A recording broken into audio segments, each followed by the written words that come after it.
here that can dance? Only two?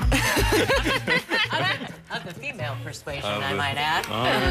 Obviously a selection from Melina Cho's iPod, but it is so delicious this morning. It's a dream come true for a fashion designer having a high-profile woman pop up in something that you created. Yeah, and who's more high-profile than the First Lady, right? Well, what about the First Lady wearing your design on Inauguration Day? Certainly made designer Isabel Toledo a household name, and Melina Cho was there on her, with her on Inauguration Day. Then she went back to check on how things were going since that sudden explosion of fame, right? Yeah, I mean, it's been 8 months, and we wanted to know what's changed in her life. You know, guys, fashion insiders have known about Isabel Toledo for years. They call her a designer's designer. But remember, most of America had never heard of her.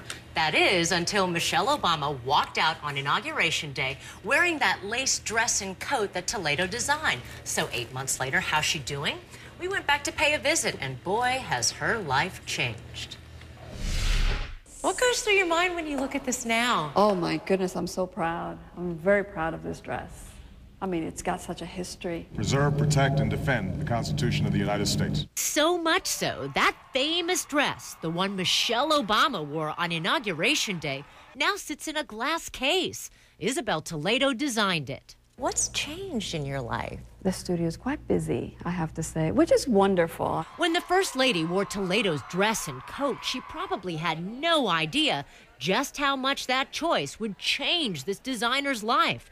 For starters, Isabel and her husband and collaborator, Ruben, such an honor, are now celebrities. What do people say to you? They're just so happy to meet me and to be a part, and they always tell me about what they were doing at that day. They give me their stories, which is wonderful. It's very personal. People want to peek into their lives. There have been reality show offers. Yes, that's plenty of it, but who wants to do a Ricky and Lucy show, right? I mean, that was good for Ricky and Lucy, but... A new book, and something that Toledo seemed most proud of, a retrospective at the prestigious FIT Museum in New York. The exhibit includes another Toledo dress Mrs. Obama owns, and the inspiration behind the inauguration coat. This coat right here is the body of the Michelle, believe it or not, and this is 1995. At the time, the coat was never mass-produced. Now it's a part of history.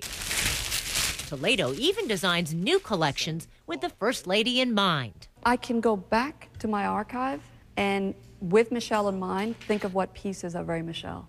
Michelle's a muse. Oh, yes. That's why it's a little bit of Michelle is in me, a little bit of you is in me. When I last saw Toledo on Inauguration Day, I was so happy. She had tears in her eyes. Today? They're still there, actually, because of the happiness. It's been really wonderful.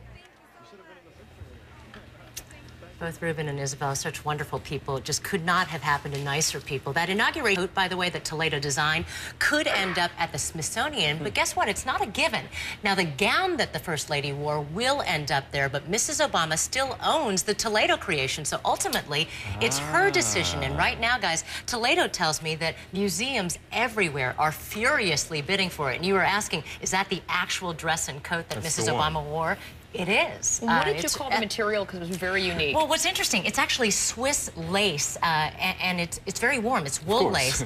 But get this, the Swiss government found out. They got so excited about it that they invited the Toledos to show their new collection at the Swiss Embassy. How cool is that? And so they're going to do a runway show in November at the Swiss Embassy in Washington, D.C. Yes, life has changed the past. Right, it has. And they're adorable, as you said. They've known each other since they were 13 years old. They've known each other when they were 13. Ruben said he knew right then and there that he wanted to marry Isabel. He had to wait until after they graduated from high school to actually date. But it's interesting. They're actually collaborators. They're co-designers, really. She explains what her ideas, and he draws them. He's a fantastic artist. And so their creations are really their creations. You know, her name's on the label, but it's their creation. Back to the First Lady, the coat, the yellow. You said museums are bidding for it? They are. They're so they're bidding going to have to pay her for it. How is that what we're talking about? Should we donate it? Well, it's unclear. I mean, ultimately, I think that the First Lady would donate it. Okay. You know, again, the gown will become the gown that she wore, that white one-shoulder gown that Jason Wu yes. wore, designed rather, will go to the permanent collection at the Smithsonian, but not a given yet. So we'll have to wait and see. My guess is it'll end up at the Smithsonian too. All right. Well, thank you for that. Swiss lace, was it? Swiss lace. Where can I find that? It's not in Men's Warehouse or anything, right? Not that I know of. All right, Elena, thank Would you wear it? I'm just saying, it looked nice.